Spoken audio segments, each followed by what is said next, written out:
আপনি রাস্তায় হাঁটছেন বানরের মূর্তি নিয়ে, বানরের সাথে আপনার কি সম্পর্ক? বানরের সাথে বাঙালি সংস্কৃতির কি সম্পর্ক? আমরা কি বানর থেকে আসছি? তাহলে বানরের মূর্তি আমি হাঁটে নিয়ে হাঁটবো কেন? একটা প্রজন্মকে আল্লাহ বানর বানিয়ে দিয়েছিলেন, কোরআনে দলিল আছে। আমরা কি সেই প্রজন্ম?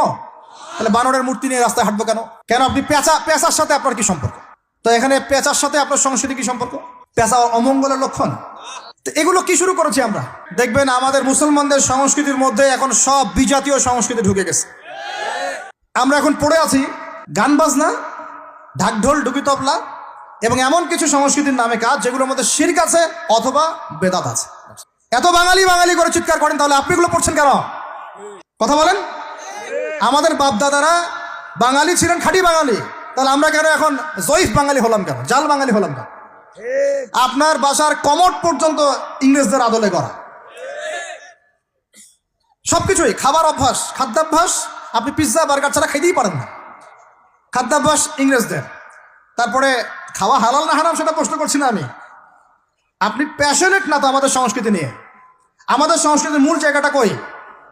একটা বাড়িতে, একটা বিয়ে বাড়িতে যদি গানও বাজে, সেটাও বাজবে হিন্দি গান, সেটাও বাজবে ইংলিশ গান। মানে আপনি গানটাও যদি শুনেনও একটা বাংলা গান শুনতে পারেন না, কারণ যে বাংলা ভাষার জন্য আপনি জীবন দিয়েছেন বলে দাবি করছেন, ওই চেতনাও আপনার মধ্যে আর বাকি নাই। ভাষার দিবস যখন আসে আমরা তখন একটা শোডাউন করার চেষ্টা করি, শহীদ মিনারে ফুল দেওয়ার চেষ্টা করি, আর সারা বছর আমার বাসায় চলে হিন্দি গান, ইংরেজি গান ইত্যাদি ইত্যাদি, হিন্দি সিনেমা, ইংরেজি সিনেমা। তো সংস্কৃতির কোন জায়গায় বাঙালিত্ব ধরে রাখতে পারলাম? পোশাক আশাক পরছি, কোন পোশাকটা বাঙালির সাথে মেলে? জুব্বা, দাড়ি টুপি, নাকি জিন্সের প্যান্ট আর গেঞ্জি? বলেন। শেরে বাংলা একে ফজলুল হকের দিকে তাকান, মৌলানা ভাসানের দিকে তাকান, বঙ্গবন্ধু শেখ মুজিবুর রহমানের দিকে তাকান, তাদের পোশাকগুলোকে দেখেন। কি পোশাক ছিল? Shirt pant, shirt pant. তাহলে আপনি পড়ছেন কেন? এত বাঙালি বাঙালি করে চিৎকার করেন, তাহলে আপনি এগুলো পড়ছেন কেন?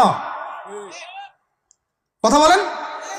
আমাদের বাপদাদারা বাঙালি ছিলেন, খাঁটি বাঙালি, তাহলে আমরা কেন এখন জয়ীফ বাঙালি হলাম কেন? জাল বাঙালি হলাম কেন? আপনার বাসার কমোড পর্যন্ত ইংরেজদের আদলে করা।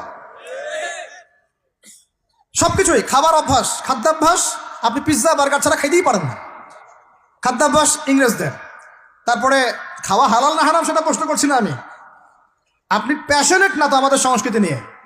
আমাদের সংস্কৃতির মূল জায়গাটা কই? পাঞ্জাবি পায়জামা তো পড়ছেন না, এটা আমাদের সংস্কৃতি ছিল। ঢিলে ঢালা পোশাক পরতাম। আমাদের সংস্কৃতি ছিল মাছে ভাতে বাঙালি। ওই মাছ তো ফরমালিন দিয়ে সব নষ্ট করে ফেলেছেন। মাছেও ভেজাল, ভাতেও ভেজাল, পুকুর সব ভরাট করে ফেলতেছেন, নদীগুলো শুকায় যাচ্ছে। নদীমাতৃক বাংলাদেশ, নদী কোথায়? নদীতে পানি কোথায়? বলেন।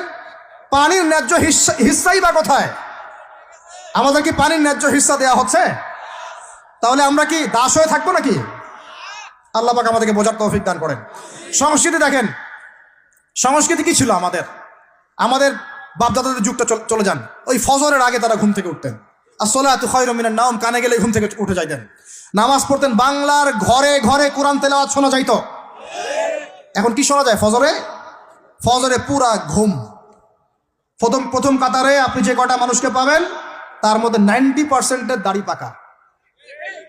যুবকদেরকে আপনি পাবেন না। এরা ঘুমাচ্ছে রাত 3টায় 4টায়, 3-4টা পর্যন্ত এরা ফেসবুক, ইউটিউব, টিকটক এবং মেয়েদের সাথে হারাম অ্যাফেয়ার্স। এই ছেলেরা কি আদতে বাঙালি? এরা কি বাঙালি? না আমরা মুসলমান হতে পেরেছি ঠিক মতো, না বাঙালি হতে পেরেছি ঠিক মতো। যখন ইংরেজ বিরোধী বিদ্রোহ চলছিল না, তখন বাঙালিরাও কবিতা লিখেছিল হিন্দিতে। আপনারা তো এগুলো হিস্ট্রি পড়েনও না। তখন তারা বলতেন, একটা স্লোগান দিতেন, सरफरोशी की तमन्ना अब हमारे दिल में है, देखना है जोर कितना बाजुए कातिल में है। বুঝেন না এই কথা? আমাদের মনের মধ্যে এখন सरफरोशी की तमन्ना, স্বাধীনতার চেতনা আমাদের মনের মধ্যে এসেছে। দেখার বাকি আছে জালেমের বাহুতে কত শক্তি আছে। আপনারা এখন কাজী নজরুল ইসলামের কবিতা পড়েন না? এক ভাই কবিতা আবৃত্তি করেছিলেন এখানে, খুব সুন্দর হয়েছে, মাশাআল্লাহ মাশাআল্লাহ। এগুলোর চর্চা কোথায়? সংস্কৃতি নিয়ে যে আমরা এত বড়াই করি, বলেন বাঙালির সংস্কৃতির চর্চা কোথায়? কাজী নজরুল ইসলামের কবিতা আমরা আমাদের পাঠ্যপুস্তকে পড়েছি। ওমর রাদিয়াল্লাহু আনহুকে নিয়ে কবিতা ছিল, মনে আছে? মনে নেই, ভুলে গেছেন? আমরা পড়েছি। মনে নেই আপনাদের? আস্তাগফিরুল্লাহ।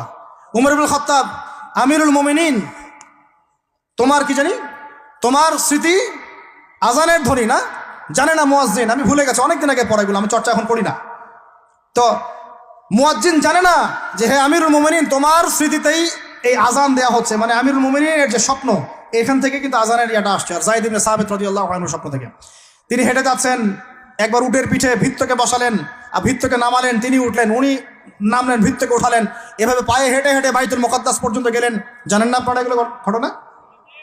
কোথায় এগুলো, কোথায় এখন বলেন? আছে পাঠ্যপুস্তকে? ঢাক, ঢোল, ডুগি, তবলা